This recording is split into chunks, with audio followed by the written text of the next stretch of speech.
வணக்கம் friends, welcome to my channel. நான் இன்றைக்கி மல்டிகிரெயின் ஆட்டா, அதாவது எல்லா தானியத்தையும் சேர்த்து நம்ம சப்பாத்தி மாவு எப்படி செய்கிறதுன்னு பார்க்க போகிறோம். அதுக்கு கார்ன் 200 கிராம், சுண்டல் 200 கிராம், அவல் 200 கிராம் எடுத்துருக்கிறேன். மற்ற ஐட்டம்ஸ் அதாவது வெள்ளைச்சோளம், பார்லி, சோயாபீன், ராகி, கம்பு நார்மல் கம்பும் எடுத்துக்கலாம், நாட்டு கம்பும் எடுத்துக்கலாம். இதெல்லாம் 100 கிராம்ஸ் எடுத்துருக்கிறேன். இது 2 கிலோ கோதுமைக்கான அளவுகள். இது சம்பா கோதுமை.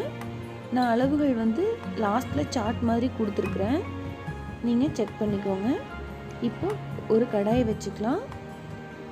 கொஞ்சம் கனமான கடாயை வச்சுட்டு மிதமான சூட்டில் சுண்டலை வறுத்து எடுக்கணும். சுண்டல் ரொம்ப பச்சையாகவும் இருக்கக்கூடாது, ரொம்ப கரிஞ்சும் போயிடக்கூடாது. லைட்டாக வாசனை வந்த உடனே இறக்கிடணும். இந்த மாதிரி ஒவ்வொரு தானியமாக நம்ம வறுத்து எடுத்துக்கலாம். இப்போ இந்த தானியங்கள் எல்லாம் protein, fibre, vitamins, minerals, iron எல்லாமே ரொம்ப அதிகமாக இருக்குது. இதில் கொலஸ்ட்ரால் லெவல்னு பார்த்தோம்னா 0% கொலஸ்ட்ரால் லெவல் இருக்குது. இந்த மாவு ரெடி பண்ணிவிட்டு குழந்தைங்களுக்கு, பெரியவங்களுக்கு எல்லாத்துக்குமே கொடுக்கலாம்.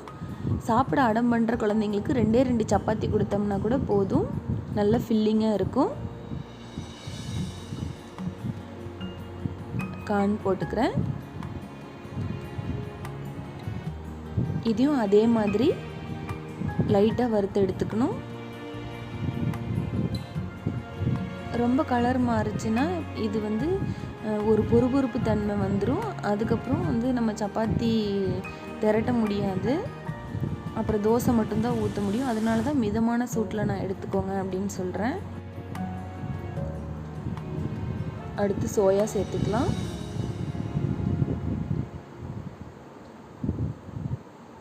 சோயாலாம் நம்ம டயட்டில் எடுத்துக்கிறதே கிடையாது, அதனால் இந்த மாதிரி செஞ்சு வச்சிட்டோன்னா டெய்லியும் நம்ம ஆட் பண்ணிக்கலாம். இந்த அவல், சிவப்பு அவல், அவளும் ரொம்ப ரொம்ப ஹெல்த்தி. அவளுக்கு பதிலாக நம்ம ஓட்ஸு கூட எடுத்துக்கலாம். நான் ஓட்ஸ் போட மாட்டேன், அவல் தான் சேர்த்துப்பேன். உங்கள்கிட்ட ஓட்ஸ் இருந்துச்சுன்னா நீங்கள் ஓட்ஸ் எடுத்துக்கோங்க. இது பார்லி அரிசி. இதுவுமே நல்லா வறுத்துட்டோன்னா பொரிஞ்சு வந்துடும், அதனால் மிதமான சூட்லேயே வறுத்துக்கோங்க. அவ்வளோதான், எல்லா தானியங்களையும் வறுத்து எடுத்துட்டேன். இந்த மாதிரி வறுத்து தட்டில் கொட்டியாச்சு. கொஞ்ச நேரம் ஆற வச்சுட்டு மில்லில் கொடுத்து அரைச்சிக்கலாம். நான் சம்பா கோதுமையை வறுக்க மாட்டேன், அந்த சூடான பாத்திரத்தில் அப்படியே கொஞ்ச நேரம் போட்டு வச்சுருக்கிறேன். நீங்கள் வெயிலில் உணர்த்திட்டு ரெண்டையும் மிக்ஸ் பண்ணிவிட்டு அரைச்சிட்டு வந்துடுங்க. அவ்வளோதான், ரெடி பண்ணிவிட்டு ரெண்டையும் கலந்து மில்லில் கொடுத்து அரைச்சிக்கிட்டேன். மாவு ரெடி ஆகிடுச்சு. இப்போ நம்ம சப்பாத்தி எப்படி செய்யலான்னு பார்க்கலாம். தேவையான அளவு மாவு எடுத்துக்கிறேன்.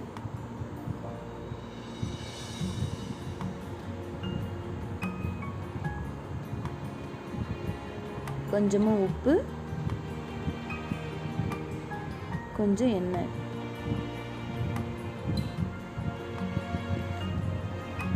நல்லா கலந்துட்டு கொஞ்சம் கொஞ்சமாக தண்ணி விட்டு நார்மலாக பிசைகிற மாதிரி பிசைஞ்சு எடுத்துக்கலாம். இது கொஞ்சம் தண்ணி கம்மியாக விட்டுக்கணும், ஏன்னா கொஞ்ச நேரம் ஊறினோடனே நல்ல சாஃப்ட்னஸ் வந்துடுது. எப்பவும் போல் ஒரு 15 மினிட்ஸ் ஊற விட்டுட்டு நம்ம சப்பாத்தி திரட்டி எடுத்துக்கலாம்.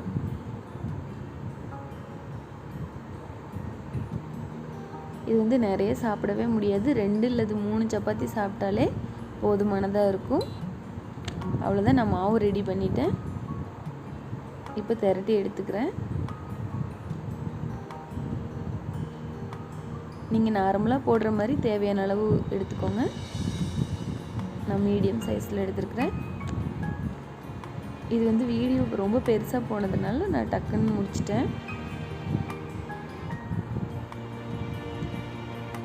ரொம்ப உப்பி வராது, ஆனால் நல்லா சாஃப்டாக வரும்.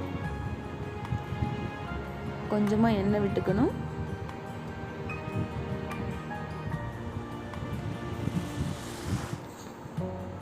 நல்லா பொன்னிறமாக மணமாக வந்துடுது.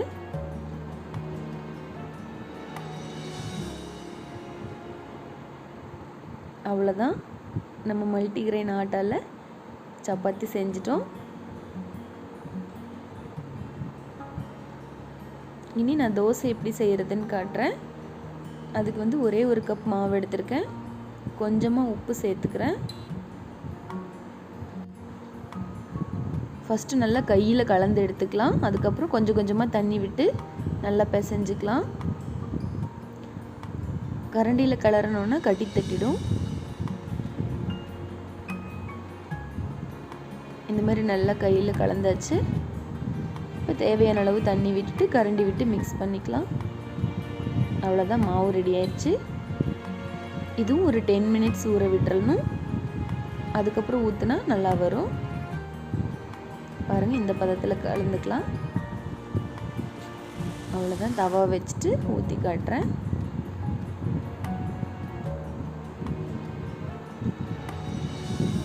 சப்பாத்தி பிடிக்காதவங்க இந்த மாதிரி தோசையாக வார்த்து கூட சாப்பிட்றலாம்.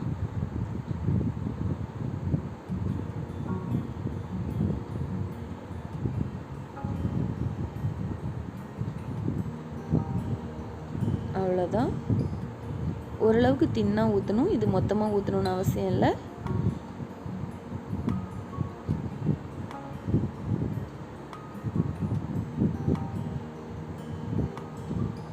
தோசையும் பொன்னிறமாக ரெடி ஆயிடுச்சு. அவ்வளோதான், சுவையான மல்டிகிரெயின் ஆட்டாவில் சப்பாத்தி தோசை ரெண்டுமே ரெடி பண்ணிட்டோம். நீங்களும் செஞ்சு பாருங்கள், எப்படி வந்துச்சுன்னு எனக்கு கமெண்ட் பண்ணுங்கள். உங்களுக்கு இந்த வீடியோ பிடிச்சிருந்துச்சுன்னா என்னோடய சேனலுக்கு சப்ஸ்கிரைப் பண்ணுங்கள். தேங்க்யூ.